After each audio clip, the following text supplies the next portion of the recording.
My name's Alex Phillimore. I'm the Marketing Communications Manager for the Farming Community Network.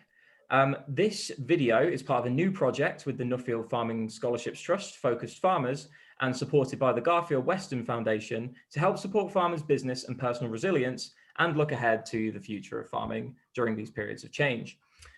So Barry, could you please introduce yourself and tell us a bit about your Nuffield Scholarship?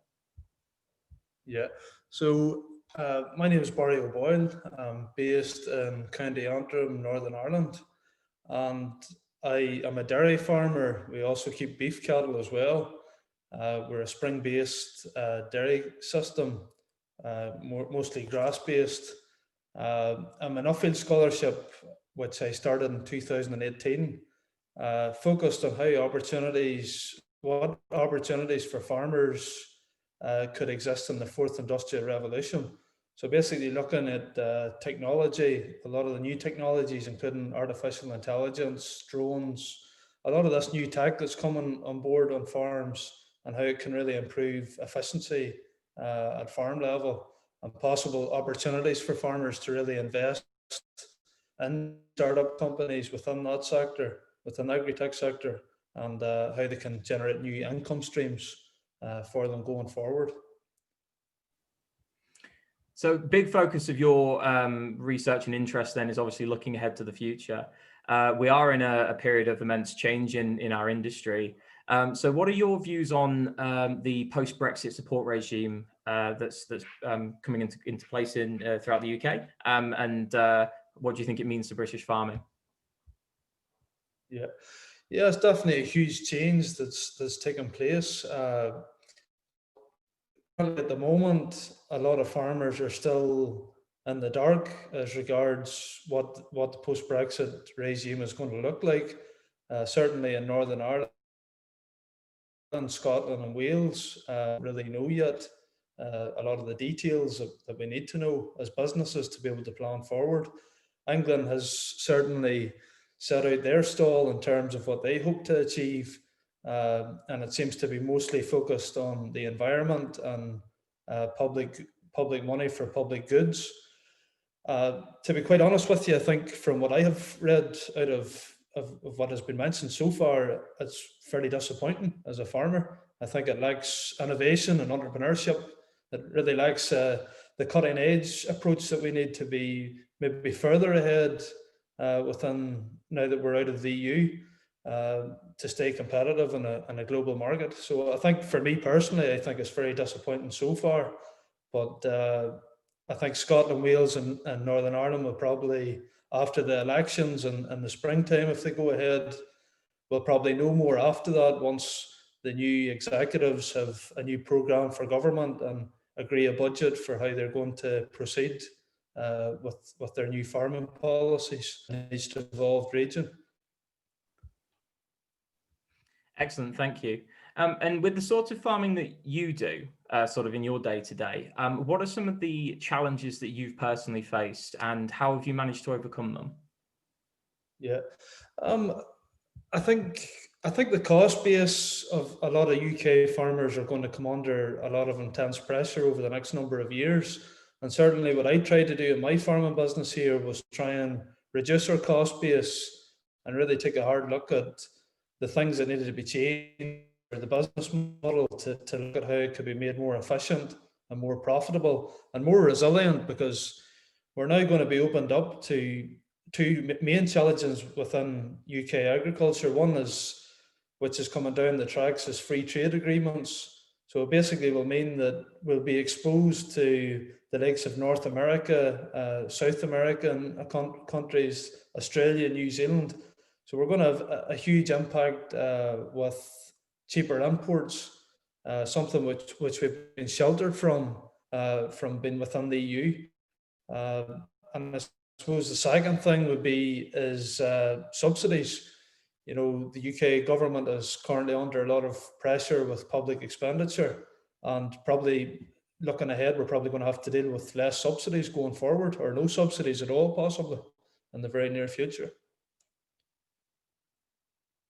So with all that in mind, obviously it could be certain people perhaps finding this a difficult, challenging time. What are some of the things that you personally do to stay optimistic, either on the farm or in your personal life? Yeah. Well, I think at the minute it has been difficult for everyone with the whole COVID situation this past year or more. It's been very hard too to be able to even exercise or be able to get off farm to do other activities. But for me personally, I think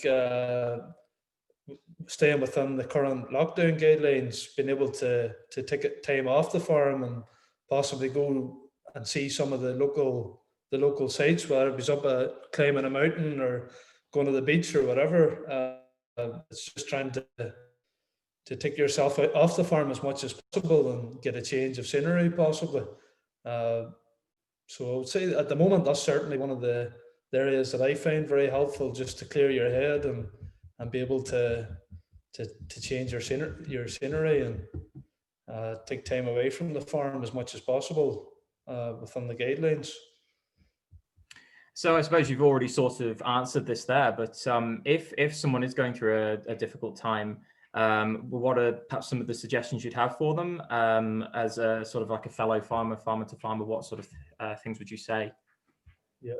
Well, I think one of the benefits of the COVID situation is that it's possibly more easier for people to talk about their mental health, because everyone has probably had to deal with it in some shape or form over this past year. And I would say, there's a lot of help out there for people, especially within the farming community, whether it be rural support here in Northern Ireland or FCN over in England, to be able to contact those services as much as possible and make use of their services to help plan for the next number of years ahead and to get through this current crisis with COVID. Excellent. Thanks, Barry. And I guess just to finish up, this sort of project is really focused on that idea of planning ahead for the future. And obviously, as you mentioned, there's still certain things that require additional clarification. But why is it important, I suppose, that projects like this, getting farmers to think about the future, think about succession planning and all those sorts of things, why is that important, particularly at this time? Yeah.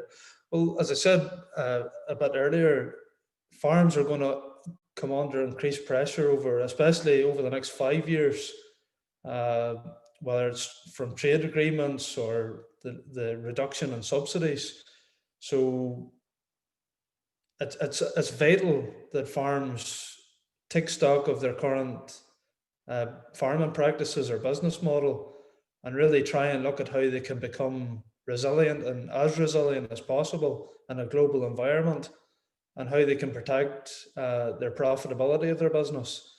And it goes from everything from, you need that extra tractor in the yard, or could you do without it, or is there cheaper ways to produce milk than you currently are, within your own circumstances in your own farm business. Say building resilience into their farming business and their farming model, because that's going to be key to getting farming businesses through the next 5 to 10 years.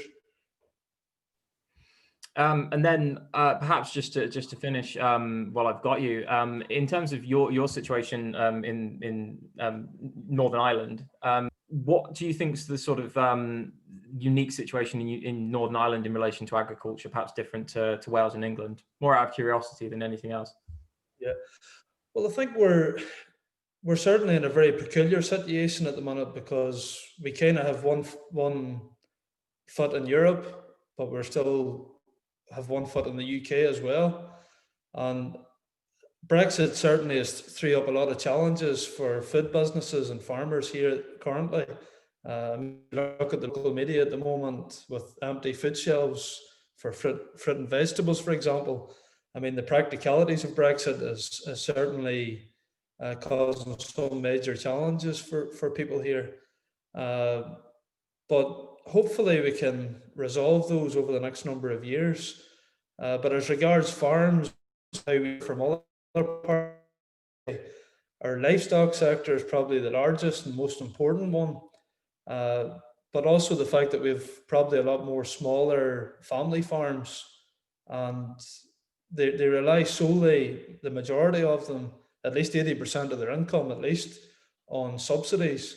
So I think there's a real question about how we protect those families going forward, and don't allow them to fall into poverty or into a bad situation financially. So I think it's really up to the politicians to be able to find a policy that possibly protects farms in the short term, but also thinks ahead for the next 5 to 10 years. You know, how can we build innovation and entrepreneurship into policy to allow farmers to be able to really stand independently without subsidies going forward? Because I do believe that's where we're heading towards.